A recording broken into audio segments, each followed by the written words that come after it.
Hi, today we're going to concentrate that Littles Go Exploring. Chapter 5. For the next few weeks, the Littles got ready for the trip. There was much to do. The boat was in the brook just below the pond. It was a toy boat stuck in some weeds near the shore.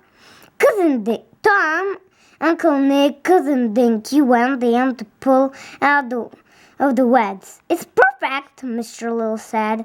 The boat was made of plastic. It was more than 1.5 feet long. There were 2 floors of decks, upper and lower. On the upper deck was a chair and a wheel for steering the boat. There was a flagpole and a plastic flag. Most of the room on the lower deck was taken by a large green cabin with 4 windows. At the back end of the lower deck was a lifeboat. The Littles got to the lifeboat out. They needed room for something else. A walkie-talkie radio. The radio 5 inches high with a 1-foot antenna fit neatly into the space. The radio was one of the pair that belonged to Henry Big. The Littles had borrowed it. The other radio was in the attic of the Big's house. The radios were an important part of the expedition. The plan was for Cousin Dinky and Della to keep an eye on the expedition from the glider. If they saw anything strange or dangerous, they would fly back to the house and radio to the boat from there. While the others were getting the boat ready, Mrs. Little and Granny Little were busy too. They were packing sleeping bags, clothing, and food. The food had to be sneaked out from the Big's kitchen. Dry foods were best. Cornflakes, raisins, powdered milk, dates, sugar, dried beef.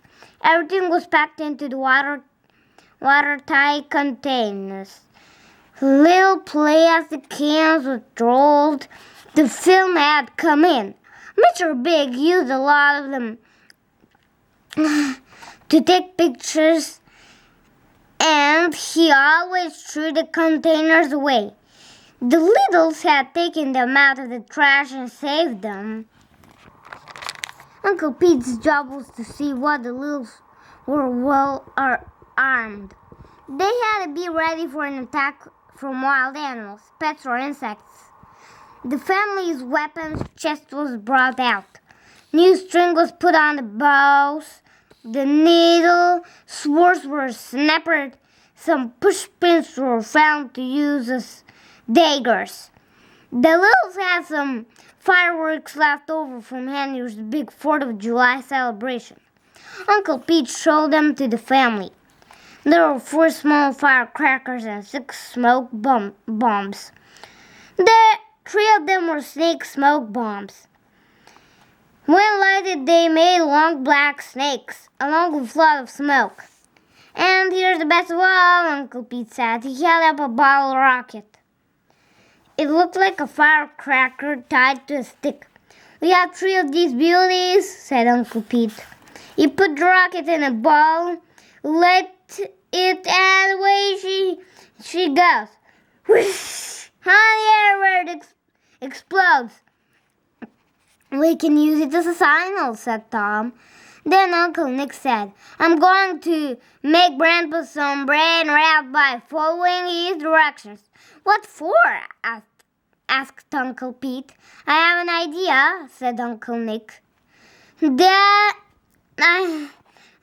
if 2 of us float down the brook ahead of the boat, we might see what happened to Grandpa." "Yeah," said Uncle Pete. "You think the submarine raft might go the same way?" "Right," said Uncle Nick. He set to work searching the attic for Henry's big old set of wooden blocks. He needed 2 curved blocks for the raft. After that, he got a glass bottle with a metal screw on top and some rubber bands. The Littles rolled the bottle over to the edge of the brook. Then Uncle Nick put the submarine raft together. First, he placed the 2 curved bottle blocks against the neck of the bottle and put the rubber bands around them. This made the floating part of the strange boat. Then Uncle Nick made a ladder from 2 short pencils and put inside the bottle. They will need this ladder to climb in and out. To keep the bottle from tipping over the water, Uncle Nick put 2 small stones inside. Finally, he put the lid on the bottle. The lid would be used as a trap door and would keep water from splashing in the submarine. When it was all finished, the submarine raft was put into the brook near the plastic boat. The bottle part went under the water. The wooden part floated on top like a raft. "I'm riding in that submarine raft," said Tom. "Tom," said Mrs. Little, "remember how you get seasick on the sailboat." "Let the boy try it," said Uncle Nick. After all, he was trapped in that sailboat and treated rudely. That's why he got seasick. He won't have any trouble at all on the raft. "Do you really think so?" Tom asked. "I'm sure of it," Uncle Nick said. "Bye."